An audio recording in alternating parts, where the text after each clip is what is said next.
आइए कुछ ऐतिहासिक तथ्यों पर चर्चा करते हैं। जैसे नंबर 1, जलियांवाला बाग हत्याकांड के समय भारत का वायसराय लॉर्ड चेम्सफोर्ड था।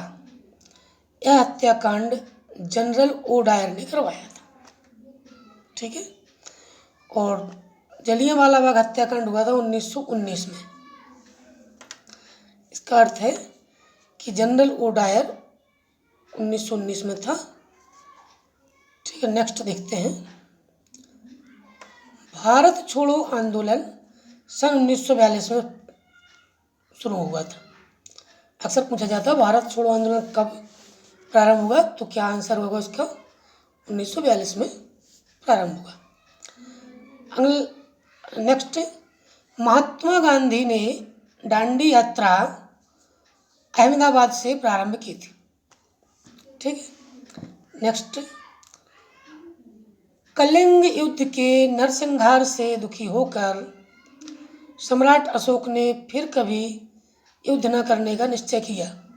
यह भी अक्सर पूछा जाता है कि किस युद्ध के पश्चात सम्राट अशोक ने फिर युद्ध न करने का निश्चय किया, तो कलिंग युद्ध के नरसंहार से दुखी होकर सम्राट अशोक ने फिर कभी युद्ध न करने का निश्चय किया। नेक्स्ट, तराइन का प्रथम युद्ध 1191 ईस्वी में मोहम्मद गौरी तथा पृथ्वीराज चौहान के बीच हुआ। कब हुआ ये? 1191 ईस्वी में, और जिसमें मोहम्मद गौरी पराजित हुआ। प्रथम युद्ध में मोहम्मद गौरी पराजित हुआ। चलिए नेक्स्ट, तराइन का द्वितीय युद्ध। तराइन का द्वितीय युद्ध 1192 ईस्वी में पुनः मोहम्मद गौरी तथा पृथ्वीराज चौहान के बीच हुआ, जिसमें पृथ्वीराज चौहान की हार हुई। इस बार पृथ्वीराज चौहान की हार हुई। तो तराइन के दोनों युद्ध हुए। अच्छा, मोहम्मद गौरी और पृथ्वीराज चौहान के बीच में 2 ही युद्ध हुए हैं, लेकिन मोहम्मद गौरी का एक युद्ध फिर जयचंद से हुआ, और वो हुआ चंद्रावर का युद्ध कहलाता वो। चलिए तीसरा है, अब चर्चा करते हैं पानीपत का प्रथम युद्ध।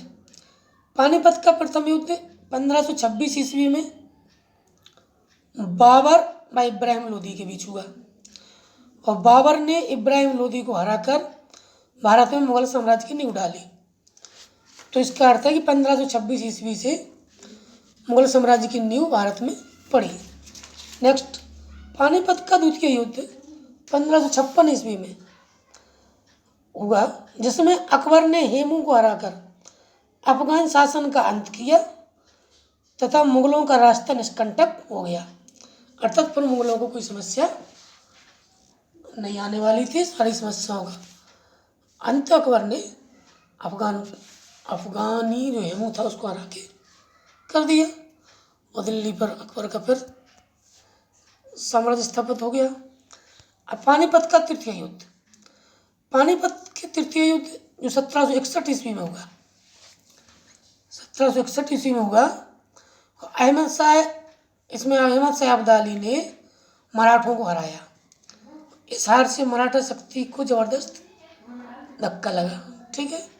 इस युद्ध में मराठे हार गए, और मराठे इस युद्ध में हार गए। नेक्स्ट, हल्दी घाटी का युद्ध।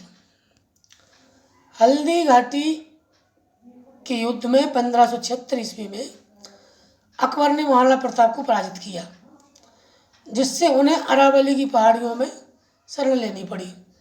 और इसी हल्दी घाटी के युद्ध में अकबर की ओर से मानसिंह लड़ने आया था, और वो महाराणा प्रताप से लड़ा था। नेक्स्ट, प्लासी का युद्ध 1757 ईस्वी में क्लाइव के नेतृत्व में, अंग्रेजों की तरफ से क्लाइव था, क्लाइव के नेतृत्व में अंग्रेजों ने नवाब सिराजुद्दौला को हराया। इससे भारत में अंग्रेजी राज्य की नींव पड़ी।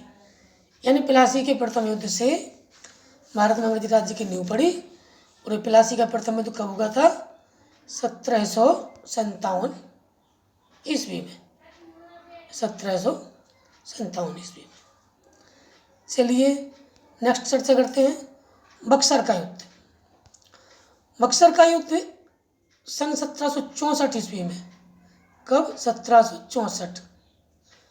1764 ईस्वी में हेक्टर मुनरो के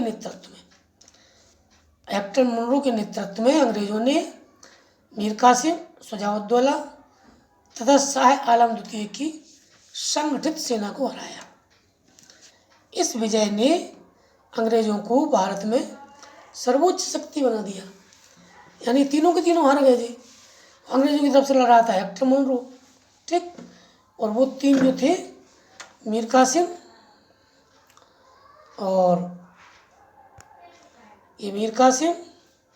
शुजाउद्दौला और शाह आलम द्वितीय, ये तीनों की संगठित सेना भी हार गई।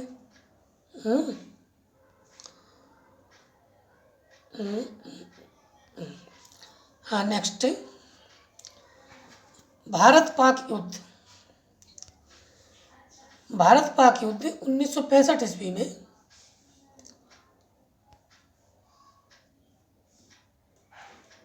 भारत पाक युद्ध 1965 ईस्वी में होगा, जो अनिर्णित रहा, किसी निर्णय पर नहीं पहुंचे तथा ताशकंद समझौते द्वारा पुनः शांति की स्थापना हुई। अक्सर पूछा जाता ताशकंद समझौता कब होगा, तो 1965 में होगा ताशकंद समझौता, ठीक है। ताशकंद समझौता 11 जनवरी 1966 में होगा। फिर 65 तक युद्ध होगा, फिर 11 जनवरी 1966 को ताशकंद समझौता हुआ। शास्त्री जी थे उस समय प्रधानमंत्री, और इसी में उनको शास्त्री जी की मृत्यु भी हो गई थी। या तो ये मृत्यु की डेट है 11 जनवरी 1966, या फिर ताशकंद समझौते की डेट है, इसको देख लेंगे फिर। चलिए, और नेक्स्ट है, चर्चा करते हैं।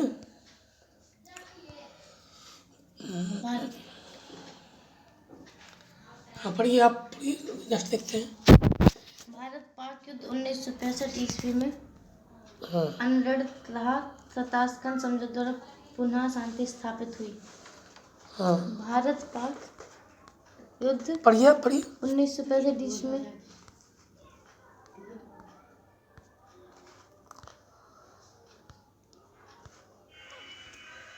भारत पाक युद्ध 1971 ईस्वी में भारत और बांग्लादेश की संयुक्त सेना। चलो।